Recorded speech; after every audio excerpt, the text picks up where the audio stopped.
ما تيجي نعمل اكل شعبي النهارده بقى؟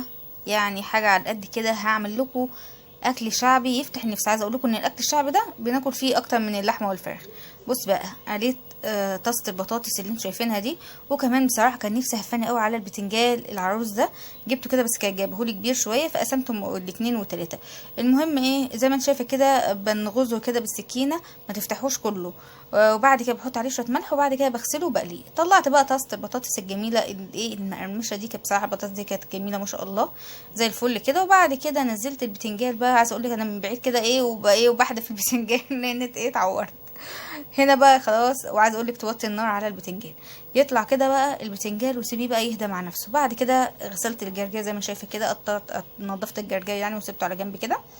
بعد كده بقى قطعت شويه طماطم، وبعد كده يا اختي جبت شويه توم كده حلوين، وحطيت كمون وملح وفلفل اسود، واضرب اضرب، وكمان فلفل احمر واخضر، واضرب بقى في الهون يا ايه يا معلم. جبنا بقى اهم فقره في الفيديو كله، شويه الفول اللي يتاكلوا اكل كده، اللي يجوعوا ايه الشقيان.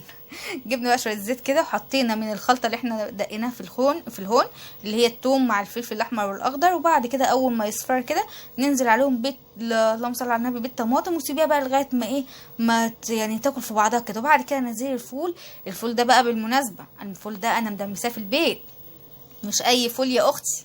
ده الفول ده السلوى اللي مدمساه في البيت، بسم الله ما شاء الله. كنت عامله قبل رمضان ولغايه دلوقتي لسه عندي زي العسل كده، والله زي العسل. وبعد كده يا اختي نزلت عليه الملح وكمون وفلفل، وبعد كده رشيت شويه زيت، وطبعا عملت جبنه بالطماطم وزي الفل زي ما شايفه. عايزه اقول لك رشه ليمون كده بسيطه.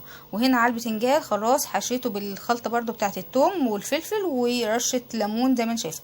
يعني حطينا رشه ليمون على الفلفل ورشه ليمون على البتنجان بس كده. يعني عملنا بطاطس وفول وطماطم وطماطم يعني ساده وطماطم بالجبنه، وبالف هنا وشفا والحمد لله. بصراحه كانت اكله زي العسل، بالف هنا.